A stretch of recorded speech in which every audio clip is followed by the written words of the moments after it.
Digital learning DCEಗೆ ಸ್ವಾಗತ. I am Jyoti, assistant professor, GFGC and PG Center, Chintamani. In this presentation, we are going to discuss about X-rays. This presentation includes X-rays and its properties, production of X-rays by Coolidge X-ray tube.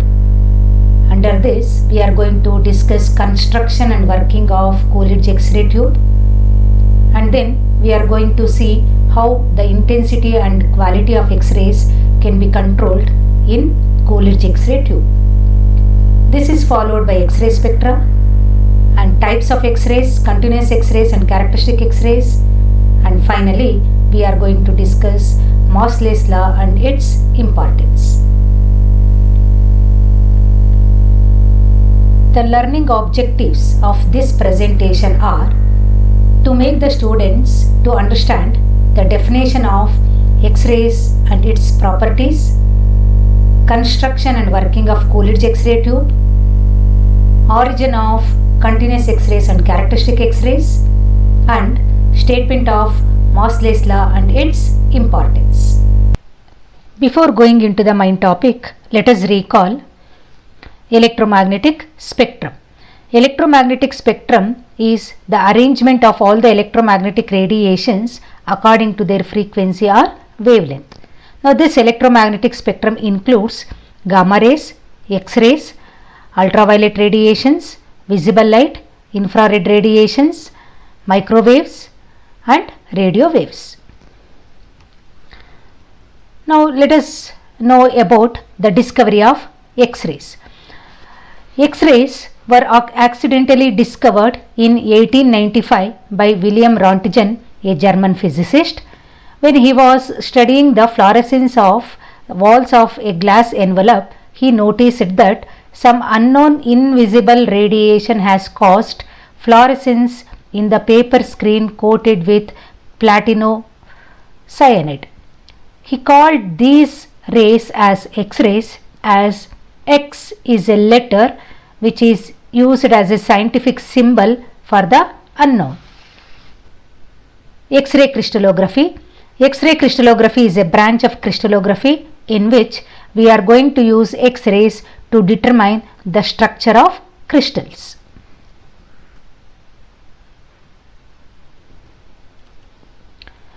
Properties of X-rays. X-rays are invisible to our eye. They travel in straight lines with the velocity of light and they show phenomena of reflection, refraction, interference, diffraction and polarization. X-rays are not deflected by electric and magnetic fields. Now this indicates that X-rays do not have charged particles.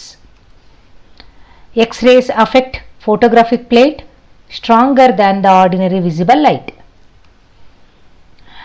They penetrate through many solids like wood, metals, leather, paper, which are opaque to ordinary light. The penetrating power of X-rays depends on the accelerating voltage and on the atomic weight of the target material. The other properties are X-rays can cause fluorescence in many substances like barium, platinocyanide, zinc sulfate, calcium, tungstate, etc.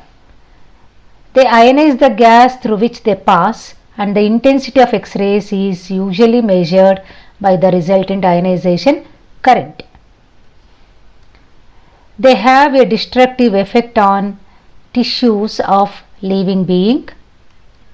When X-rays incident on matter, they produce new type of X-rays which are called as secondary X-rays. And when X-ray fall on certain metals, they liberate photoelectrons. Now these are the important properties of X-rays. Production of X-rays. Now X-rays are produced when fast moving electrons strikes a target, and let us understand the production of X-rays with the help of a X-ray tube which was designed and developed by the scientist Coolidge, and this is called as Coolidge X-ray tube. Construction of Coolidge X-ray tube. Now this is the schematic diagram of Coolidge X-ray tube, and this consists of an highly evacuated glass bulb made up of Pyrex, which is having a tungsten filament EF, and this tungsten filament EF is heated electrically with the help of a low tension battery, so that it will emit the electrons, which are also called as thermions.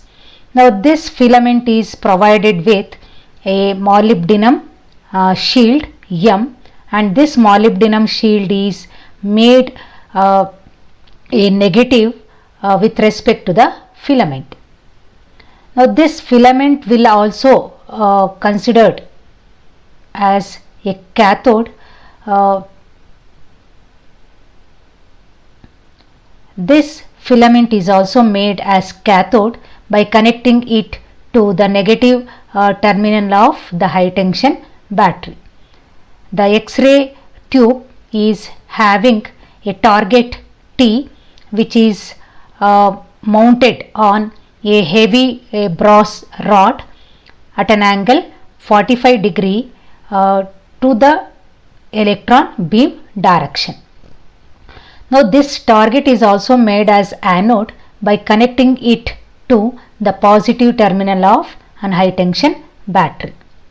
Now this brass rod is surrounded by a water jacket through which the cold water is circulated continuously. Now this X-ray tube is provided with a window which is made up of beryllium, which is having a very low absorption coefficient of X-rays, and this is covered by the lead shutters when it is not in use. Now this is about the construction of X-ray Coolidge tube.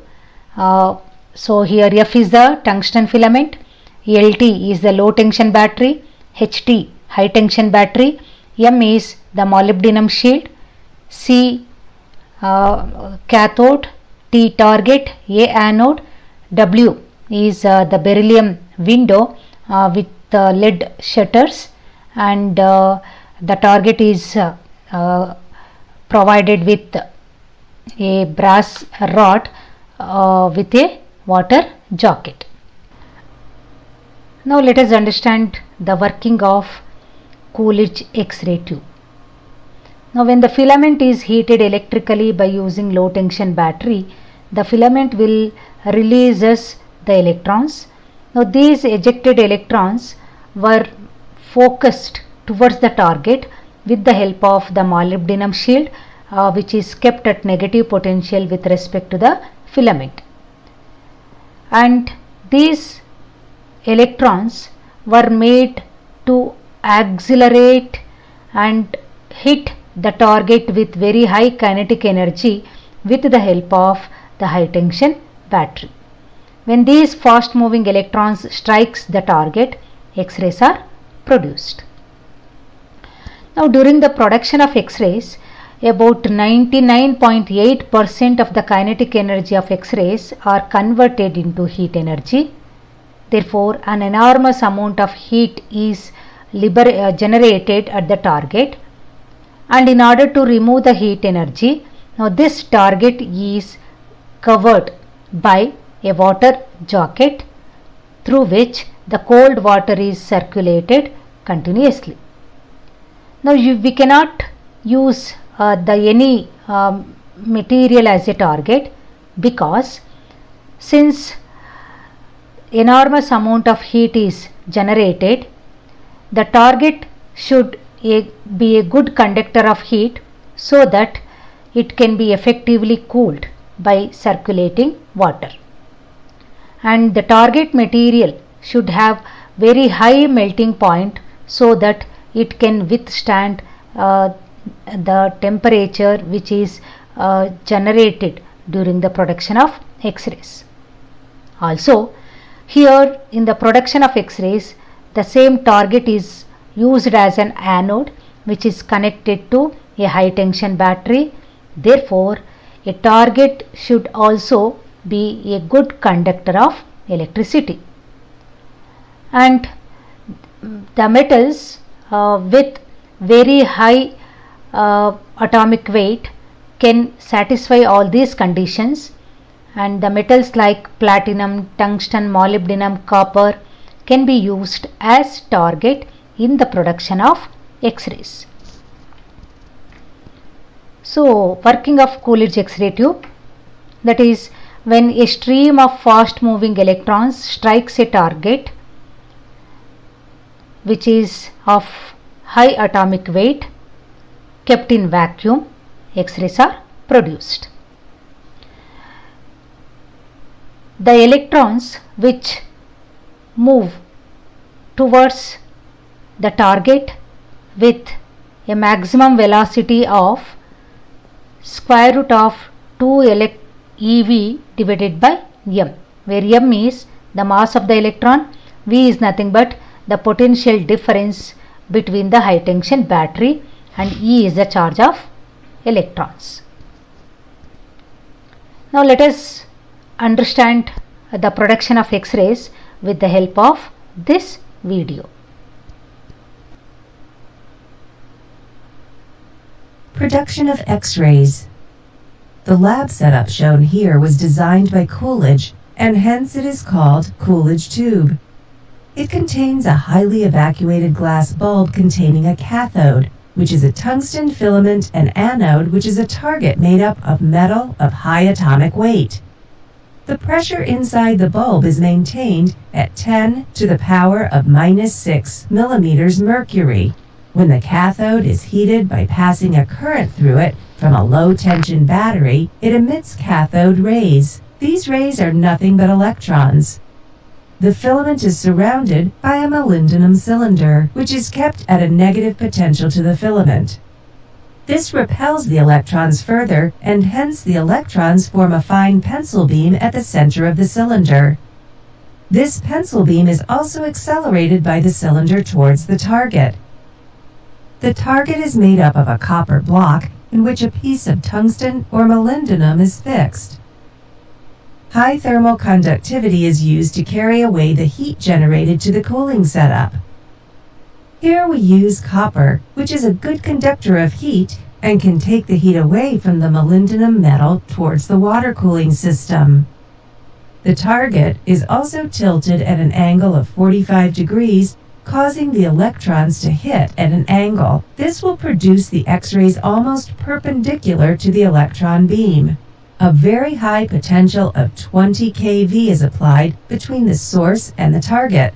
Due to the high potential difference, the electrons are accelerated towards the anode and it hits the metal. When it hits, the kinetic energy is transferred to produce X-rays. The intensity of the X-rays depends on the number of electrons striking the metal target. So, if we can increase the rate of electrons emitted by the filament by increasing the current flowing through the filament, then we can increase the intensity of the X-rays.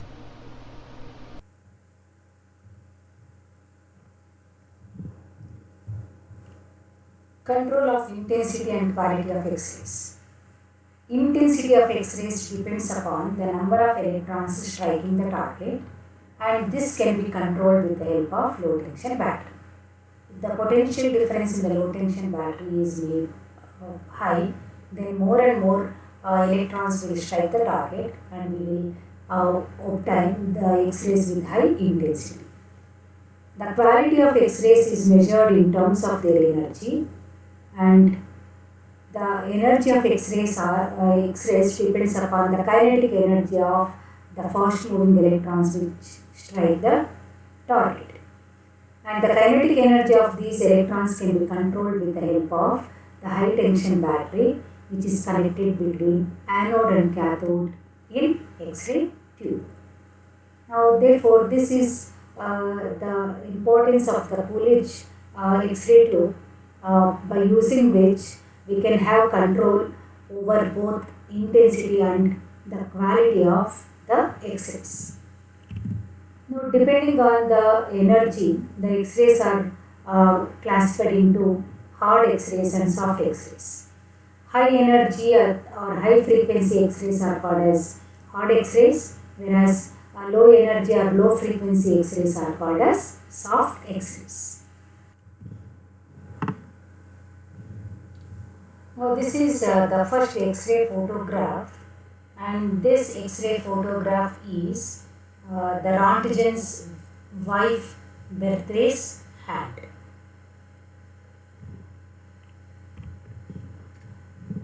X-ray spectrum. A graph of intensity versus wavelength of emitted X-rays at a particular potential difference between the anode and cathode is known as X-ray spectrum. Now this is the X-ray spectrum of the X-rays produced when tungsten is used as a target, and here we are having number of spectrum which is obtained by maintaining the potential difference between anode and cathode at different potential values. Potential difference values. Now here, when the potential difference between anode and cathode is 30 kilovolts, now we will obtain a continuous curve as shown in the figure, and when the potential difference between anode and cathode is made greater than a particular value, now you are going to see the two parts in the spectrum. One is the continuous curve which is backgrounded by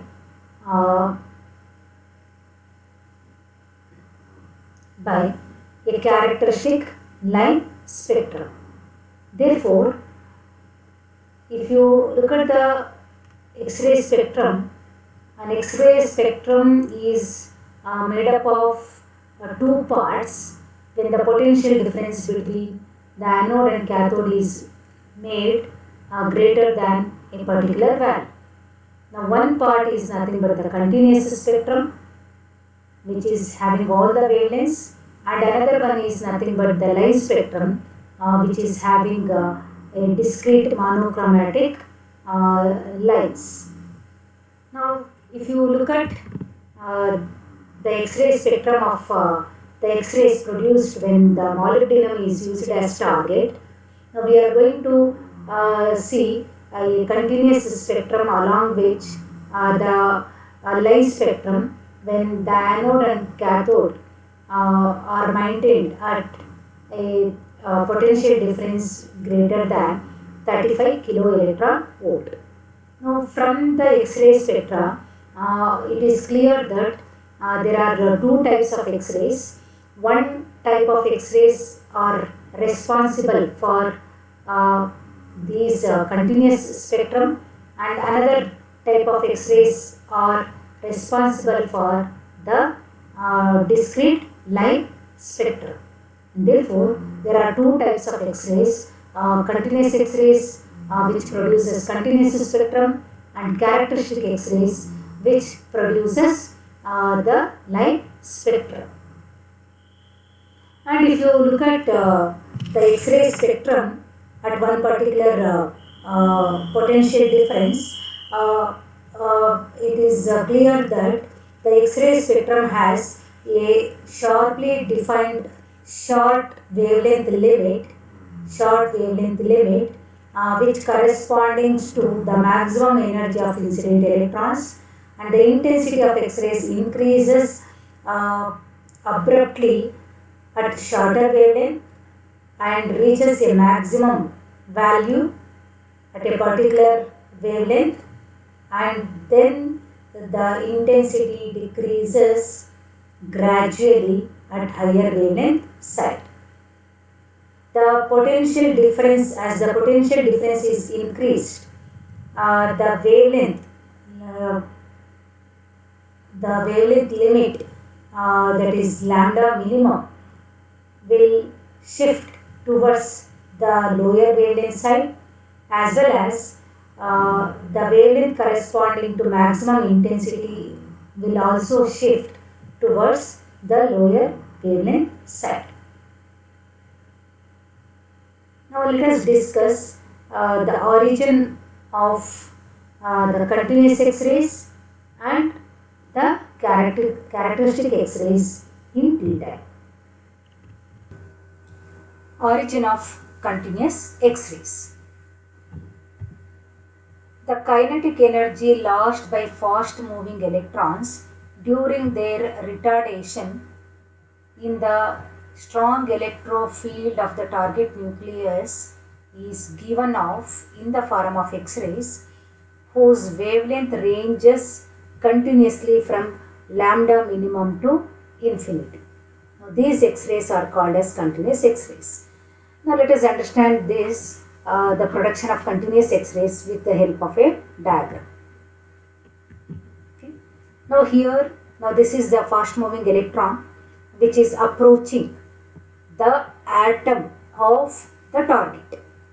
So inside the atom of the target there exists a nucleus, and the nucleus is having its electrostatic field, and this positive electrostatic field attracts the fast moving electrons.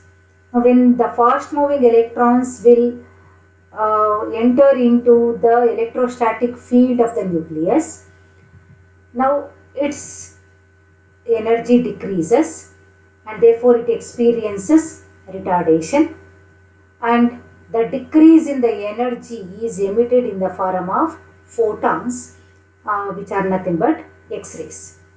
And the retardation of the electron will take place continuously when it hits the target, and as a result we are going to obtain X-rays of all the wavelengths, continuous wavelengths.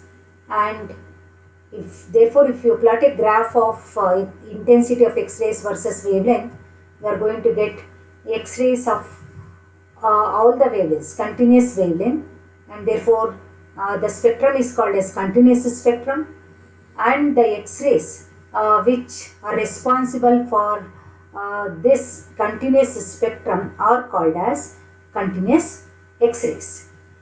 And these continuous X-rays are also called as white radiations because it is having X-rays of all the wavelengths, and they are also called as Bremsstrahlung radiations and breaking X-rays. Now let us understand the origin of characteristic X-rays.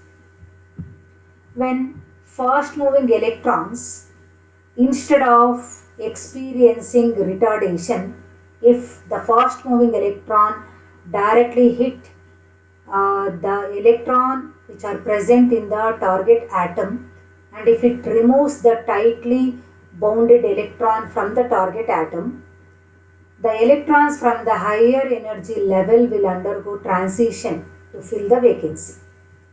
During this transition, the difference in the energy is released as a photon, which are nothing but X-rays. These discrete monochromatic X-rays depends on the characteristic of the target material, and therefore they are called as characteristic X-rays. These X-rays produce sharp lines in the X-ray spectra, and they are also called as line spectrum. Let us understand this with the help of a diagram. Now when the fast moving electron, when it hits the target, if it removes the electron from the target atom, then the electrons which are present in the higher orbits will jump into the vacancy, and during this transition the X-rays are produced whose wavelength depends upon the energy difference between the electrons which are present in the two different orbits.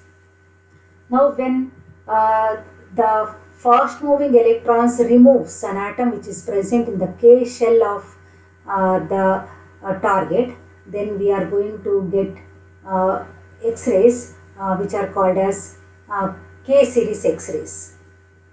When the fast moving electron remove the electron from the target atom which is present in the L shell, then we are going to obtain the X-rays, L series X-rays. Okay, and in the K series, suppose when the K shell electron is removed and if this vacancy is filled by the electron which is present in the L shell, then that particular X-ray is called as K alpha line. And if the vacancy is filled by the electron which is present in the M shell of the atom, then the resulting X-ray is called as K beta X-rays. Now look at the figure. Here this is nothing but the line which is because of the production of K alpha line, and this is the K beta line. Now let us understand the difference between the continuous X-rays and characteristic X-rays. Continuous X-rays are generated due to the decrease in the kinetic energy of fast moving electrons in the field of the target nucleus, whereas the characteristic X-rays are generated due to the transition of electrons from higher energy level to lower energy level in the target atom. The energy of the continuous X-rays are equal to the difference in the kinetic energy, which is denoted like this.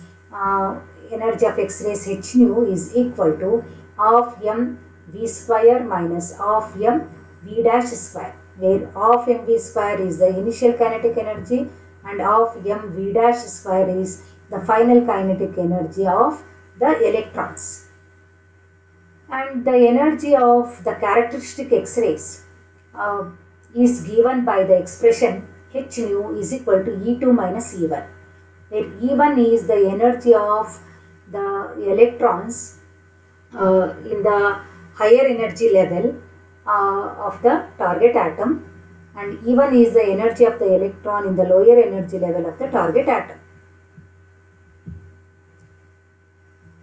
The continuous X-rays contain X-rays of all possible wavelengths, and hence they are called as white X-rays, whereas the characteristic X-rays contain a discrete wavelengths, and hence they are monochromatic in nature.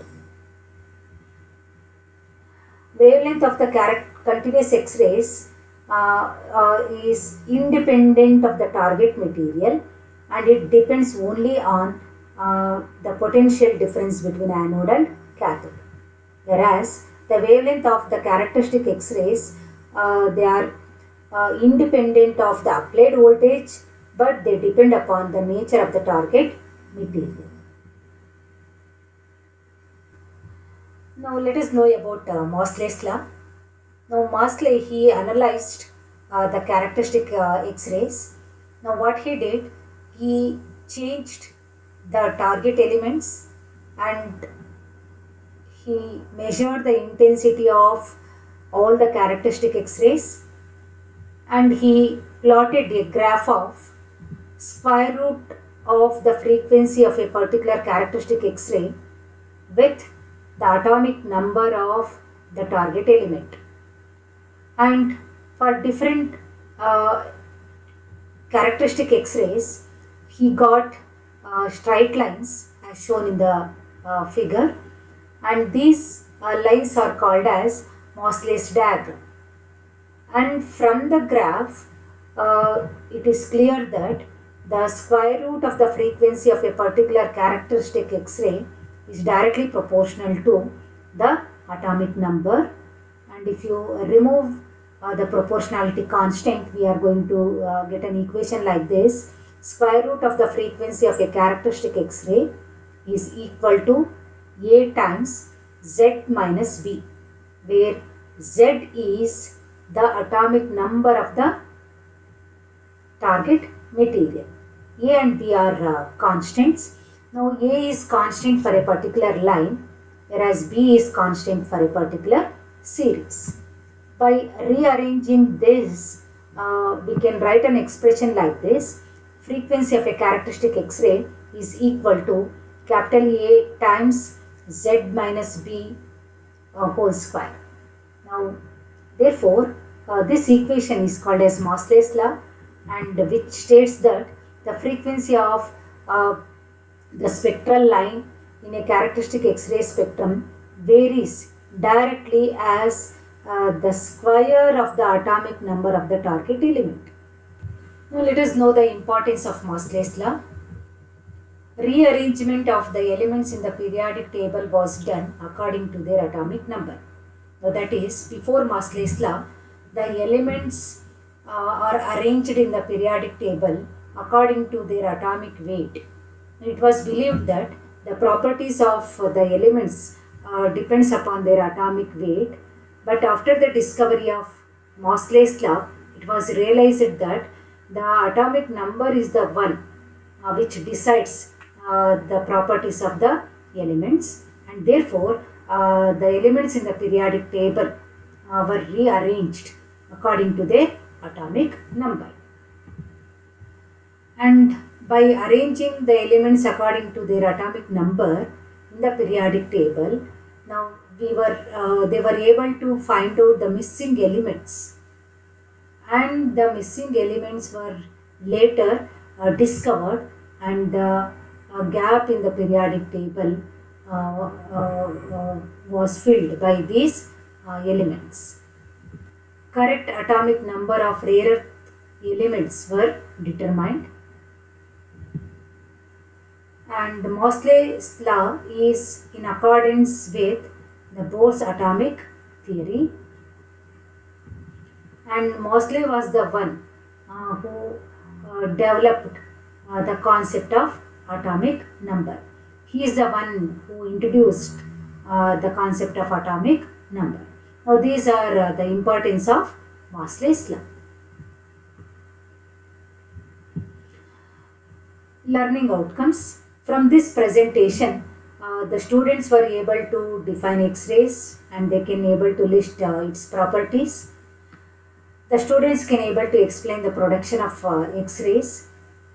They can also able to explain the formation of the continuous and characteristic X-rays, and they were able to state Mosley's law, and they can able to understand the importance of Mosley's law, and they can also solve the problems related to the topic discussed in this presentation.